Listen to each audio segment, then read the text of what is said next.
Chapter 3 Presence of Mind. As soon as his wife opened the door, Nikolai Yevgrafovich Almasov, nicknamed Kolya, strode into the study without removing his overcoat or cap. His wife saw his gloomy face and understood that something unfortunate had happened. Almasov, the poor young officer, had just returned from the staff college. Today, he had shown his professor the last and the most difficult piece of practical work, a local map.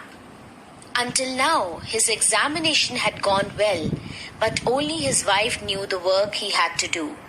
From the beginning, his entrance into the college had seemed almost impossible. For 2 years, he had tried to get through the examination, and it was only at the third attempt that he had succeeded.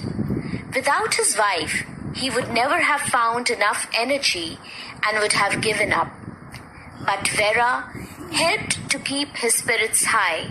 She had learned to meet every failure with a clear, almost gay countenance.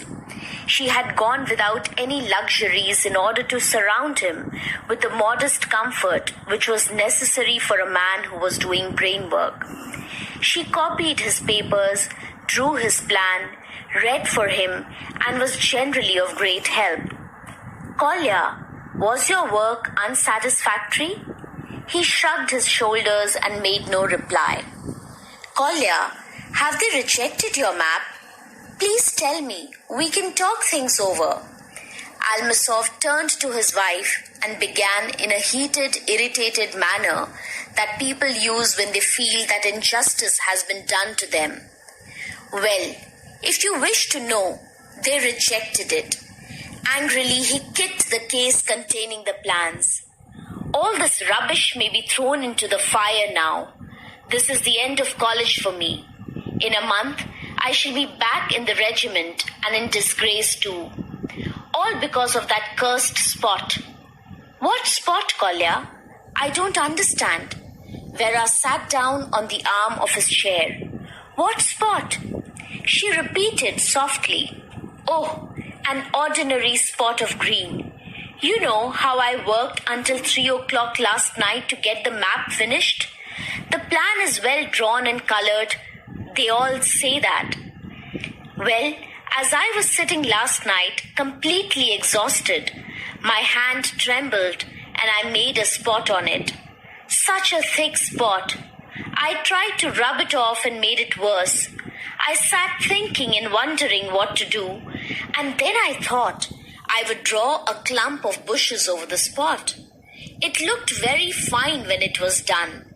The spot was quite covered. I took it to the professor today. Ah, yes, he said. How did you get these bushes here? I should have told him there and then how it had happened. He might only have laughed, but I said to him, but there is a clump of bushes there. No, he replied. I know the place well as the palm of my own hand. There are no bushes there. There are many officers present, and a long discussion followed. There were many officers present, and a long discussion followed. The professor said, if you are so sure of the clump, we must ride over tomorrow and inspect the place. I will show you that you were either very careless or drew the plan from a map. But why is he so sure that there is no clump of bushes there? Vera asked.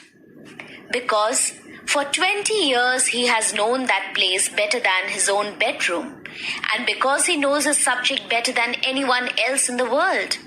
In the end, they will all know that I lied. Husband and wife sat silently thinking. Suddenly, Vera exclaimed, Kolya, I have an idea. We must go this minute. Get ready quickly. Kolya frowned. Don't do anything foolish, please. I'm not going to do anything foolish, Vera said, stamping her foot. I don't ask you to go and apologize.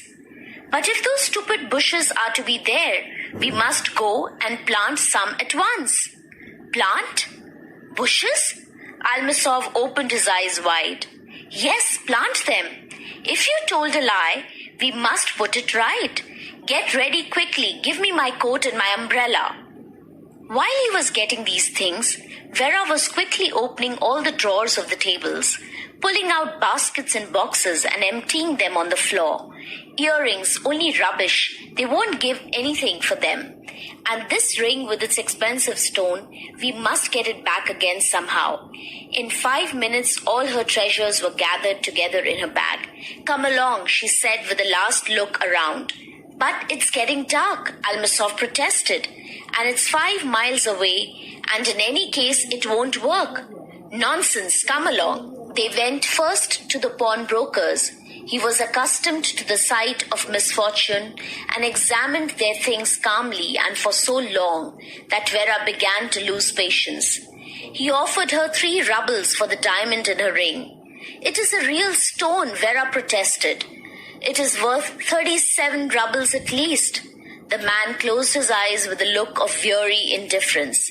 But another of her treasures was valued highly, and altogether they managed to get 25 rubles, which was more than enough. Then the Almasovs drove to the gardener's house.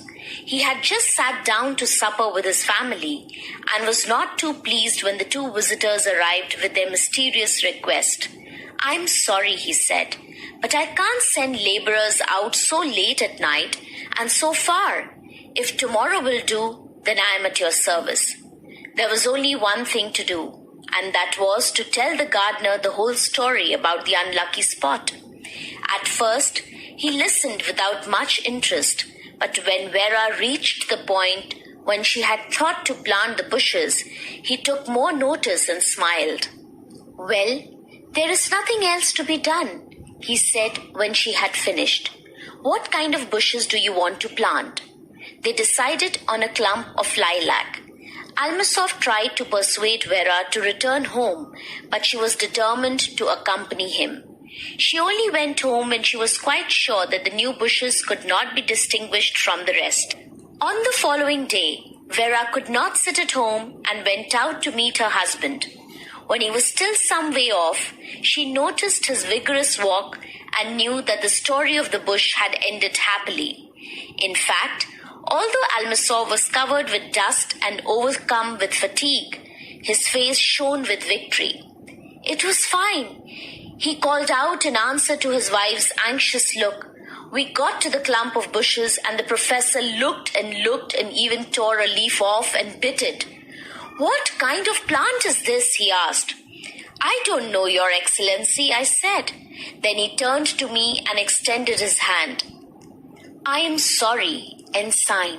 I must be getting old to have forgotten these bushes. What kind of plant is this?' he asked. 'He is nice old man and very clever. It seems a shame to have deceived him. He's one of our best professors. His knowledge is simply wonderful, and he's marvelous with maps and plans.' But it was not enough for Vera to hear the story once. She made her husband tell it again and again, making sure he left out none of the details.